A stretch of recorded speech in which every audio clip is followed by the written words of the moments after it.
And so, some numbers on Nasty C, he has been averaging at least 4 million streams each month just from Spotify alone, and is currently the second most listened to hip-hop artist in the country behind Blackie. Outside of South Africa as well, his numbers are also impressive, as he now has almost 100,000 monthly listeners from just the North and South America on Spotify alone. And this includes places like Canada, with cities like Toronto pulling over 10,000 monthly listeners. Of course, the United States of America having the most listeners, spreading throughout quite a number of cities. His fan base in Europe is also quite impressive, with cities like London having over 18,000 monthly listeners. Other places include India, which was unexpected but has quite a few listeners spread across the country in a few cities, which is a similar situation in places like Australia. The majority of the cities that listen to Nasty C are of course in South Africa, with Johannesburg and Cape Town leading the pack. However, it was quite interesting to notice that more than half of Nasty C's listeners, on Spotify at least, are outside of South Africa, which may explain his recent sound. Spotify does not provide data on major markets like Russia and China, as it is either blocked or pulled out because of certain laws. However, Apple Music data shows that his recent project, Ivyson Mixtape, had appearances on charts in 33 countries, which do include China, where it charted for only 3 days as compared to Strings and Blings, which did 8 days, or the Zulu Some Power project, which did over 20 days. Other projects which included Nasty C, like Paint Paints Paintings by Dax or Anxiety by Zuchi, all just spent 1 day.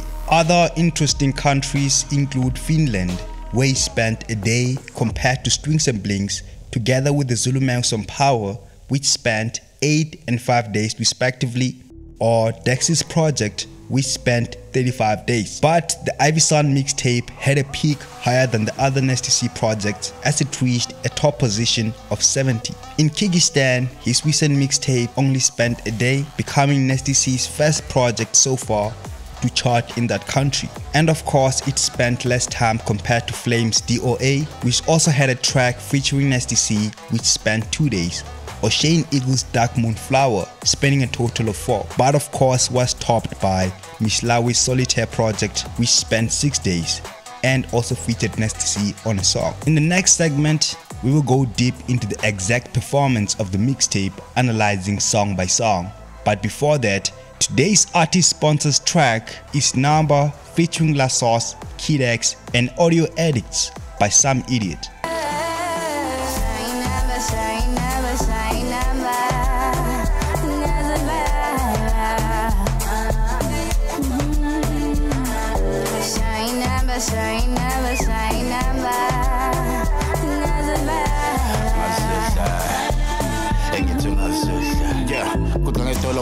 That I'm still blessed. I'm instantly reminded I remember all the times. If you guys want to bump the track, check out the link below as well as the socials. Back to the Ivyson Mixtape, his song Loco, 209,000 streams on Spotify, 13 track charts on Apple Music, almost 60,000 views on TikTok, and almost 100,000 views on YouTube. His song Bar had over 173,000 streams on Spotify, 15 track charts on Apple Music, almost 4,000 views on TikTok, and 30,000 on YouTube. Import had 140,000 streams on Spotify, 13 track charts on Apple Music, over 5,600 views on TikTok, and almost 40,000 on YouTube. Extravagant had 259,000 streams on Spotify, 15 track charts on Apple Music, and we also have some Instagram data for this one, which shows that it had almost 158,000 views, with Nasty C's Reel bringing in about 113,000 views. On TikTok, it had almost 250,000 and over 1 million combined views on YouTube. What I Like had 176,000 streams on Spotify, 14 track charts on Apple Music, and over 40,000 views on YouTube. His song A had over 250,000 on Spotify, 15 track charts in total on Apple Music, and 60,000 views on YouTube. Let's Go had 139,000 streams on Spotify, 13 track charts on Apple Music, almost 400,000 views on Instagram, the majority of which came from a Domani Reel, over 111,000 views on TikTok, and almost 40,000 views on YouTube. Born to Win had almost 600,000 streams on Spotify, 19 track charts in total on Apple Music, 114,000 views on Instagram, over 500,000 on TikTok, and over 200,000 on YouTube as well. But you guys tell us what you think about it. Comment down below. If you like the video, give it a thumbs up.